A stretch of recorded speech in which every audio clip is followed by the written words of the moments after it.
Hi, my name is Mark Gordon from Sharp Designs and beaverbushcraft.co.uk. Today I'd like to talk a little bit about our pocket diamond sharpening kit. It consists of four items, 5 if you include the sturdy bag that it is provided. The 4 items are such. It has everything you would need in the field or at home to sharpen just about any knife, axe or kitchen knives, pen knives, bushcraft knives, anything you want.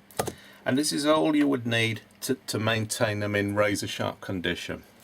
The kit consists of high quality M6 De Beer diamonds whetstone, and it's a double-sided stone, so the coarse side is a 300 grit, and this is the coarse side would be used for chips in the blade and damaged nicks, broken tips and things like that.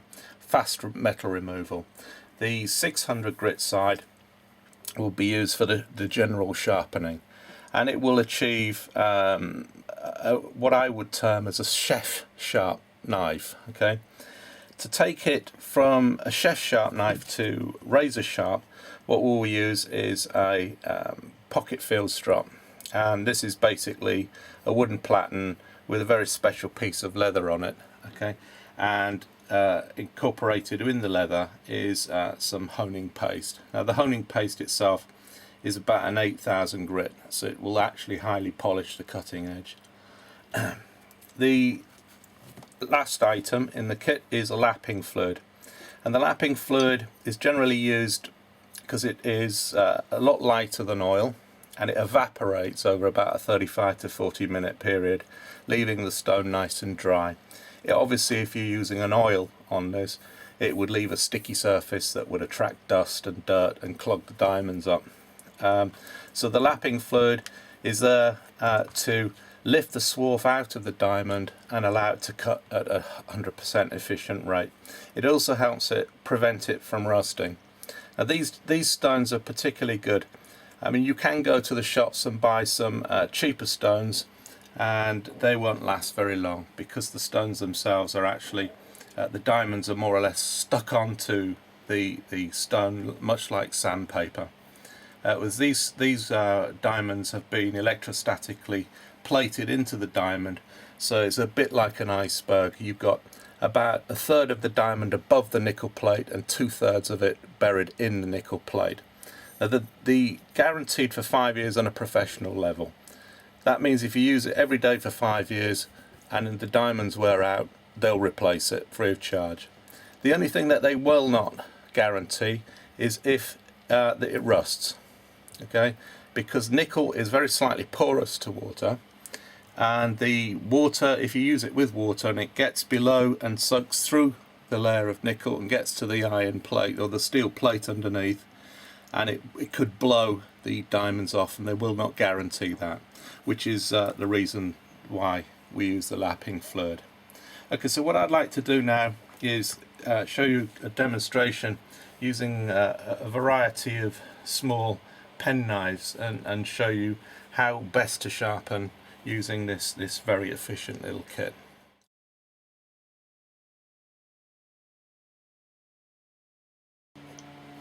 Okay, what I thought we'd do is show the Field Sharpening Kit working, and this is a little pen knife I picked up at a boot fair for a few pence. It's not a very good knife. It's loose and it really isn't worth very much money at all. However, it will show the potential of how good this kit is and how quickly a little knife like this can be sharpened. What we want to do is sort of demonstrate just how dull the knife actually is. One of the safe ways to do that is with a little edge tester like this.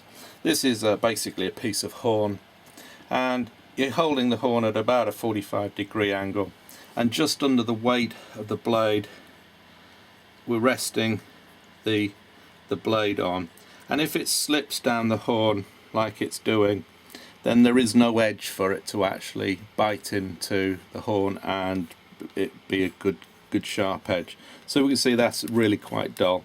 Just as a contrast, we'll show on a blade that has been sharpened, and under its own weight you can see that it's actually biting into the horn. Now this makes this a much safer knife, because whenever you're trying to cut a piece of wood or something like that, the second it's touched the material you're trying to cut, it's already bit into the surface of it. So the more pressure you apply, the more it pushes into that cut, the bite mark that you've just done.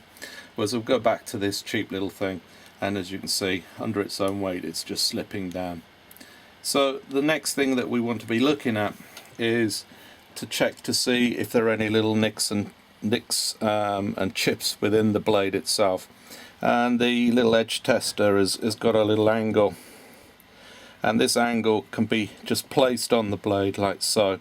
And because of the length of the stick and the sensitivity of the fingers, you can, when you run the stick along, you'll actually feel it'll amplify any little chips that are in the blade.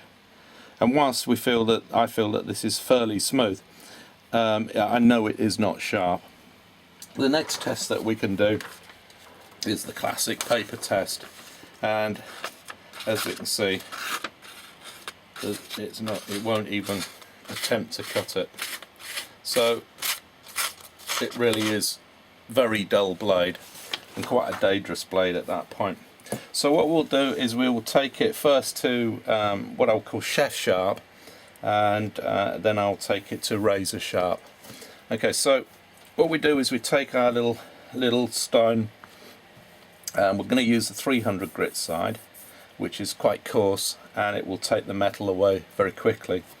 So we need to put some lapping fluid on that, and you really don't need a lot. A little bottle like this will last me, for all the shows I do, at least a year. So it'll last your average Joe a long time. Okay, so you needed a couple of spritz, 3 spritz on it, and then rub it in, and you'll see that it will lift out all of the swarf. Now what we do is we hold the knife, placing our finger against the edge of a table. Now there's a lot of ways that you'll see other people doing this, but actually this is the most efficient way that I've ever come across of sharpening a knife. So we're holding the blade itself, we're locking our finger into the edge of the table, and then we're going to lock the spine of the knife against the table itself, and we can adjust the angle to suit whichever angle we're after. Now in locking this into place, what we're doing is trying to achieve a critical angle through a consistency throughout the whole of the sharpening. And basically once it's locked into the place, what we're going to use is the 300 grit side stone, and we're going to rest the stone horizontally on the cutting edge. Now at the moment we're not actually going to sharpen the blade, we're simply trying to metal removal. So we're going to scrub the blade in any direction we kind of feel like. And what we're trying to do in scrubbing the blade is achieve what's called a burr on the opposite side from the side that we're actually scrubbing. Now this blade was in particularly bad nick, so it's going to take a second or two for it to actually sharpen. So what we're doing now is we've scrubbed this side of the blade, so we feel on the opposite side for a burr. And it's not a very good burr, but it is there because it's, can you see it catching my nail? Okay. That means that this side of the cutting edge has met the cutting edge itself, because now it's no longer able to support the metal that has been thinned down. So we're just going to increase that a little bit more to try and get a bigger burr on it. Now as we're coming round the straight edge and coming round to the belly, what we can do is tip the angle of the belly round, so we can still keep the stone horizontal but actually get around to the cutting to the point of the blade in the same way. So we'll scrub away, any direction you want, because you're not actually sharpening the knife at the moment. We're simply trying to get that burr on it. Now it is quite important to have a consistent angle, which is why we're locking it all into place. And I'm using the little finger here and the other fingers to use as a kind of trying to keep the stone horizontal. So I'm kind of pivoting on those and so scrub away.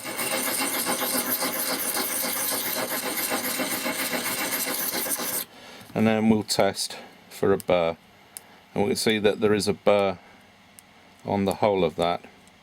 Okay, so the other way for testing a burr is to pull the finger over it and you can feel that sort of scraping. Another way to test if the burr is really quite small is to just sort of drag the blade, and you'll feel it pulling on the nail and shaving bits of your nail off. You can actually, if you get in really close, camera can't probably pick this up, but there's a teeny little line, white line going along the edge, and you probably can't see that, but that little white line is actually the burr itself. So when we've done this side, what we do, we sharpen this side, or remove metal this side should I say, and we've got the burr this side. So once we've got a burr the whole length, what we're going to do is turn it over from the original side to the other side, achieve the same sort of angle that we had on the first side, and again using the 300 grit stone, we're spritzing it here. You can see how it's lifted the swarf away from the diamonds, that nice kind of dark area. So all of that is metal that is pulled off the diamond and allows it to cut efficiently. So we put the blade, again locking the spine on the table, and scrub away. Again, like I keep saying, we're not sharpening the blade, we're simply metal removal. When we come round to the belly, we can pivot around so we can keep the stone more or less horizontal, but we've come round to the point of the blade, around the belly and then on the flat. So you can go in any direction.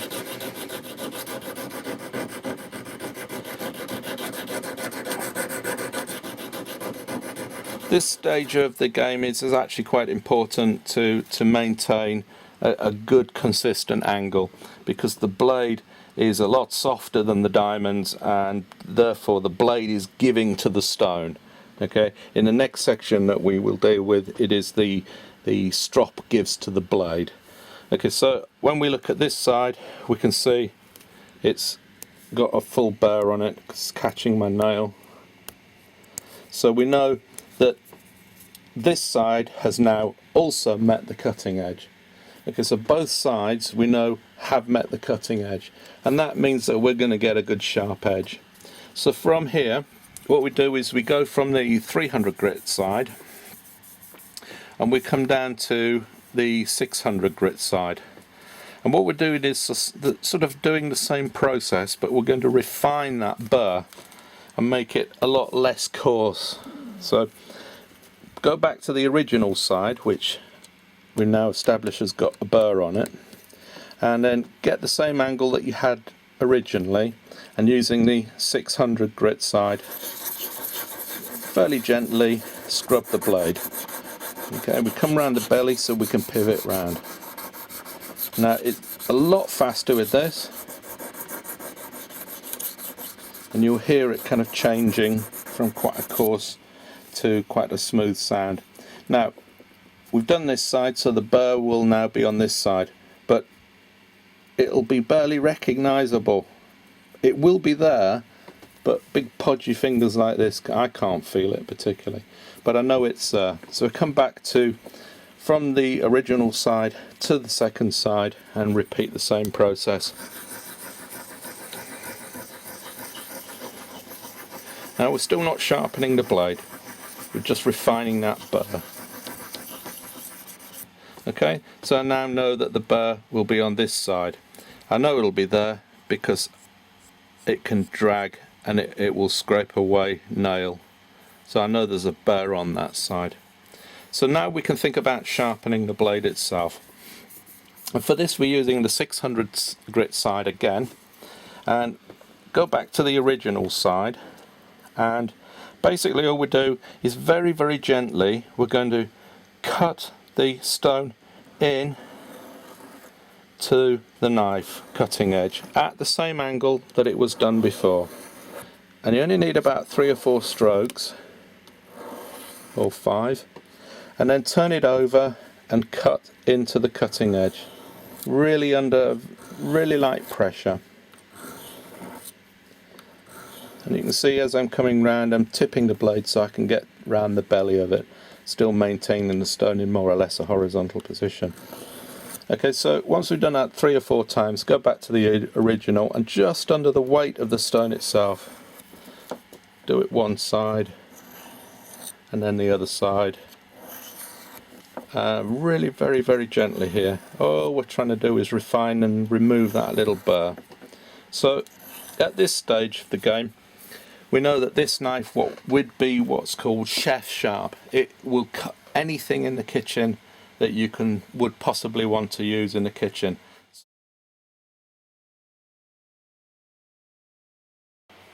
Okay, well now we take the knife from the chef sharp, which we've just done with the stone, and we can see that it is chef sharp because we can cut a piece of leather with it and skiving the leather, and you see it's actually quite a clean cut on the leather.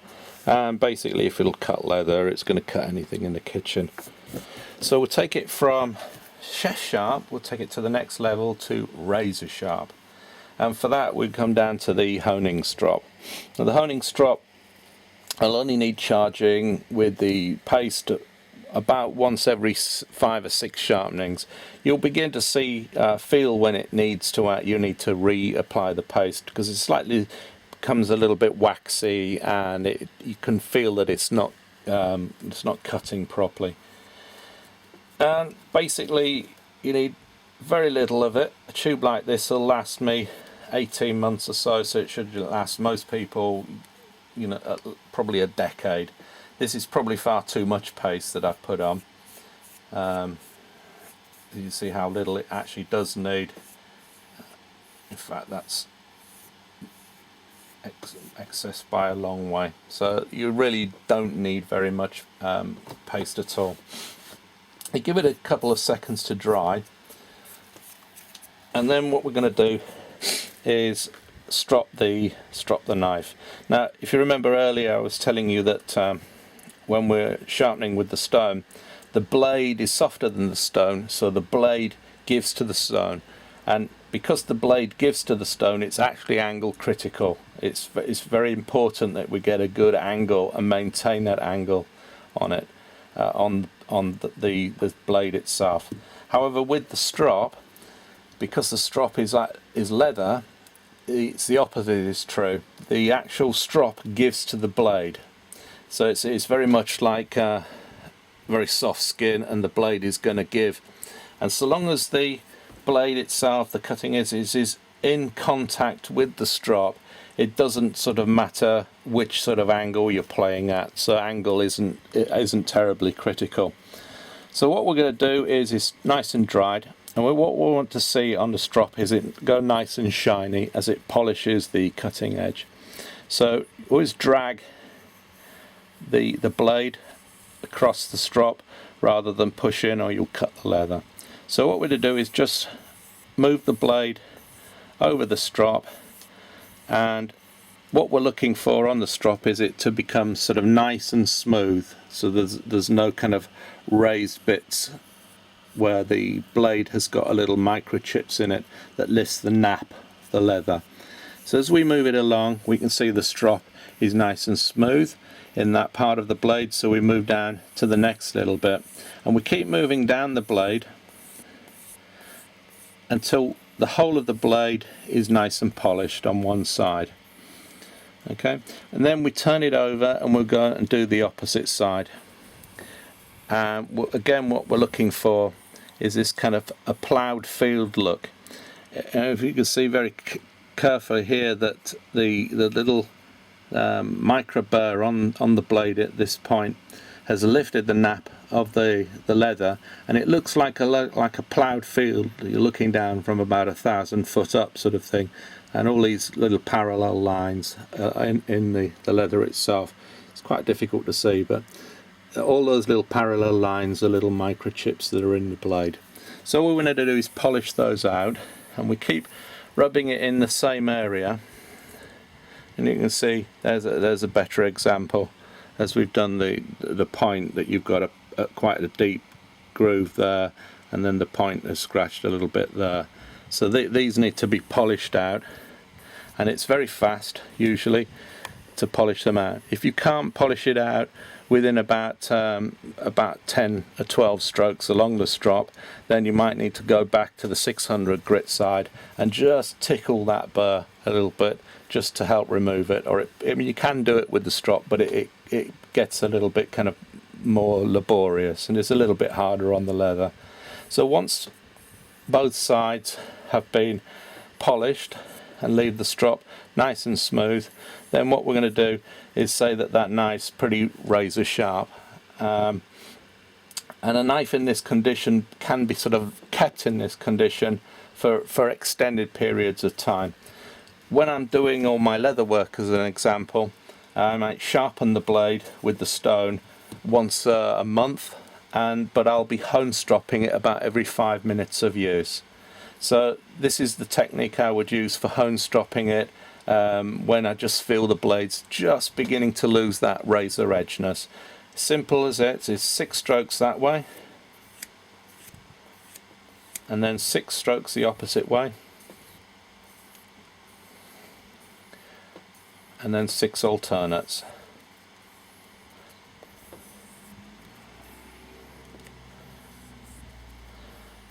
Now when we come to test this on the edge tester again, what we'll notice is that the blade under its own weight is actually biting into the horn surface.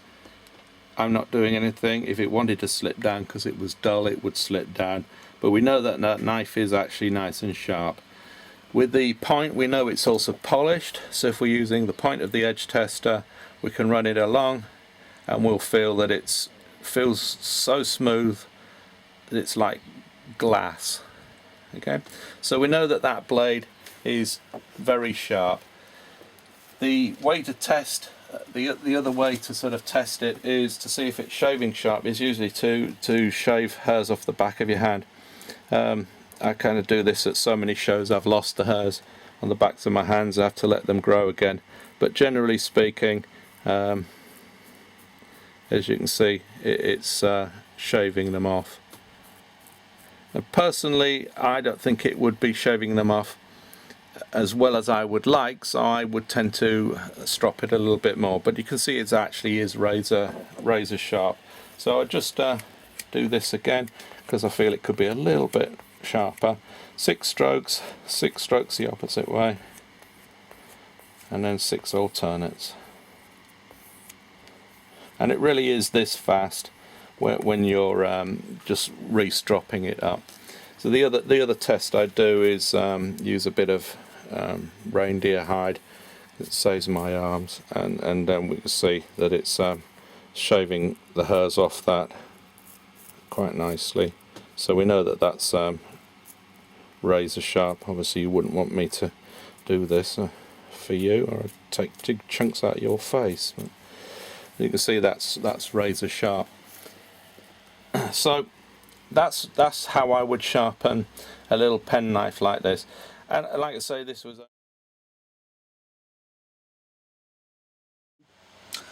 okay. What I thought I'd do is show you a full demonstration of sharpening a knife as I would do it in the workshop. This can be done out in the field in exactly the same way, on a piece of wood or a stump or something like that, using the Field Sharpening Kit. This knife is a knife I use for all my leather work. Like I say, I sharpen it probably once a month, but I'll be hone stropping it about every 5 minutes of use. It was a very cheap knife. It's only about £3. So it really kind of just demonstrates that you can take any kind of fairly cheap knife or even right down to the most expensive knife, and sharpen it. So we'll spritz the 300 grit side. First of all, I'll show you how sharp it is at the moment, and then I will dull it right down. So that's on, for me, that's just kind of just sharp enough for what I want it to do.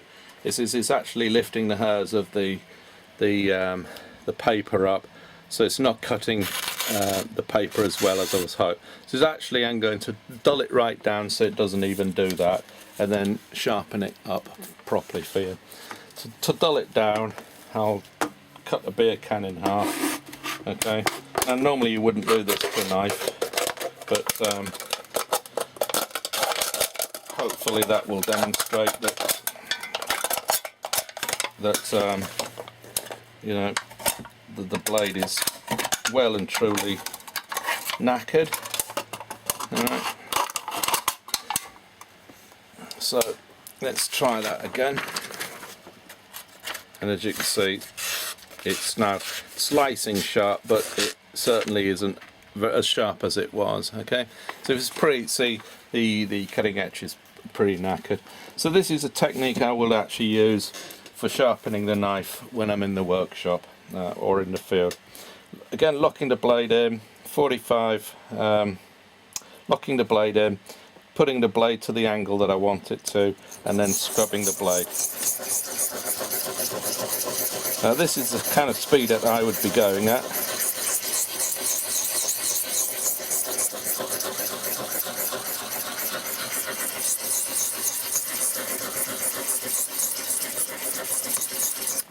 And I feel for the burr. I haven't got a burr there.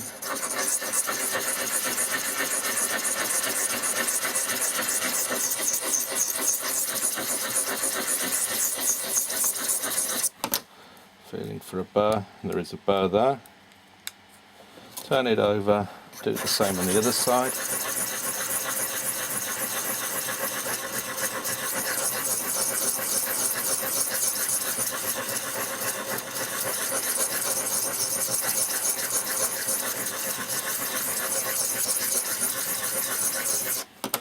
And then there's a good strong burr on that side. Okay, so we go from the 300 grit side to the 600 grit side. Little spritz there. Go back to the original side, and you can hear the difference. Turn it over.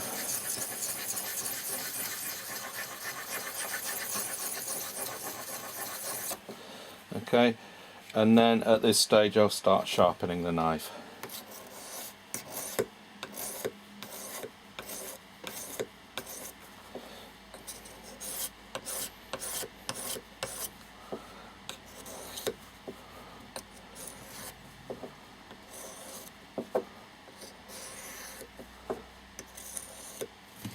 Okay, so that's chef sharp.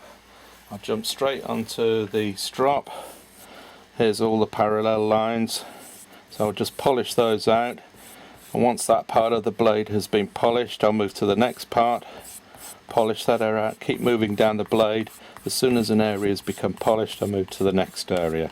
So the whole of that side now is left a nice smooth strop.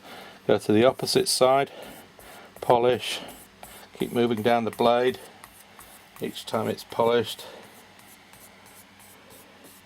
got to the tip, just check the sides again. So at this stage, 6 strokes the opposite way, 6 alternates, and this is what I would use just as I'm beginning to feel the blades losing its sharpness, and then that will be back to razor sharp. This isn't something that I would recommend, because you can cut yourself, okay, but testing a blade on the hairs of the back of the hand, as we can see, it's sharp enough to actually pull this. I wouldn't recommend it this way because you can cut yourself.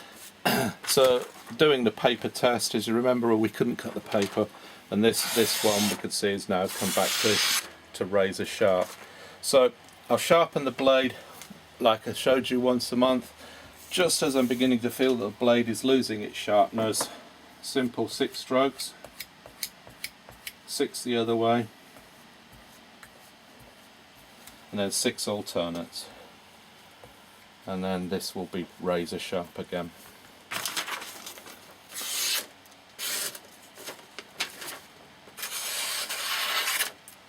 Razor sharp. Okay, testing it on the reindeer. You can see that's popping the hairs off quite nicely, and razor sharp. Okay, so that's basically how fast you can get a knife from quite poor condition into a razor sharp condition just using the little Field Sharpening Kit. Like I say, it's a really good little kit. It's ideal for going camping with. It's ideal for the military personnel because it's actually easy fits in your burgen. If you're going out on manoeuvres, ideal for bushcrafters, spoon carvers, and whittlers and woodsmen. It'll sharpen axes, machetes and swords, and it'll sharpen anything you want to. That's that. I'll do another demonstration with a bigger knife a little bit later on. I will even sharpen an axe in the same way. Okay, my name's Mark Horden from Sharp Designs Beaver Bushcraft.co.uk. If you have any questions, please let me know. I'll be happy to answer anything. Thank you.